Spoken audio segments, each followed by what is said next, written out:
In the second half of last year, Housing New Zealand spent nearly $6 million on meth testing and decontamination. But did they need to? We've been speaking to Kerry-Ann Hopkins in New Plymouth, who worries her methamphetamine-contaminated house will cost her thousands of dollars to clean up. But does it have to? Well, a Massey University scientist, Dr. Nick Kim, says there may well be little or no health risk from living in a house whose previous inhabitants have smoked meth, and current guidelines are being misapplied. The issue seems to be that once it's detected, the response is often panic, expensive cleanups, and even quarantining a property. But if meth was simply smoked there, that's almost certainly not required, Dr. Kim says. In fact, the risk from such residue is being seriously overstated. Yeah, it's gone way over a line here where we're looking at, in fact, a very low risk associated with the residues, and these low trace level concentrations are being taken to represent some kind of massive health threat. So in sort of modern life, we leave residues everywhere. If we're using fly spray, we'll leave a bit of that on the wall. And if we cared to test for pyrethroids from the fly spray, we'd find those as well. And so it's just a sort of imprint, consequence perhaps of the forensic science idea that every contact leaves a trace. It's sort of a fundamental maxim.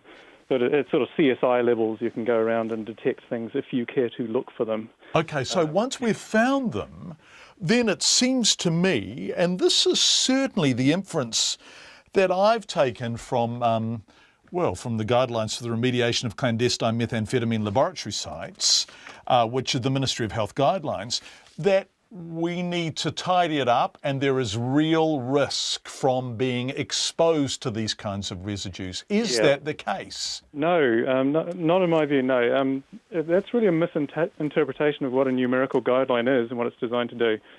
You actually have to do different types of toxicology calculations to work out where the first point that you might plausibly get a risk comes up. And the lowest point I can find is about 25 times above that guideline value. 25 times above the guideline value? Yeah, and that includes an uncertainty factor of 300, which is to account for things like variation between individuals. So if people are panicking at the guideline value, right? Yeah, unnecessarily, I'd say, yes. And if they're spending an enormous amount of money cleaning up their homes at the guideline value, with all due respect to the industry, are they wasting that money? Yes, this is, I think, where it gets a bit bizarre. It's sort of gone a bit too far. At the guideline value, there's simply no prospect of a pharmacological effect.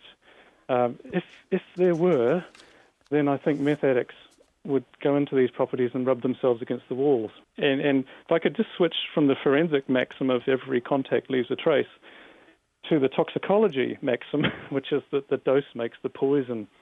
So you can imagine that at some level, or at very low levels, nothing is poisonous, and as the concentrations go up, everything can become poisonous, including water. And what we're looking at here are traces, which, in my view, are way below any poisonous level. So, Nick, this is really important at the moment, because we have Housing New Zealand homes where there have been tests that have determined the presence of some methamphetamine residue that are not available to people who desperately need them because they are not considered safe. Now, let's set aside labs and talk about recreational consumption. Should those homes be closed off? Should those homes be regarded as health risks?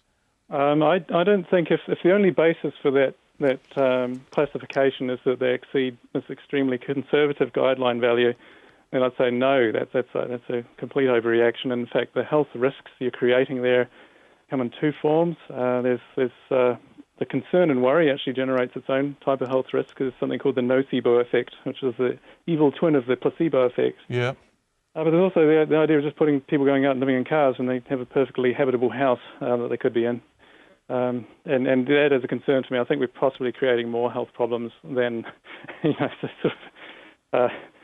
there isn't one at one end, and we're creating one effectively by the sort of actions. And that's again why I'm sort of mentioning this at this point. So I imagine what should happen to solve this problem is there needs to be clarity around how high can we go and still be perfectly health protective, but not have to sort of tar all these other properties unnecessarily as being a health risk if they aren't. And what's that level, Nick? What do you think that level is?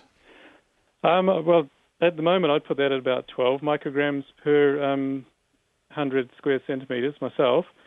And I'm pretty sure most of those houses will be well under 10 micrograms. And if they're under 10 micrograms, you would have no issue about living there yourself, for example? No, none at all. No. I mean, we're so far away from a pharmacological dose. This is possibly a moral panic thing in the sense that it's methamphetamine, and most of the stories about methamphetamine in the media are bad ones. So there's sort of an association there. Dr. Kim from Massey University.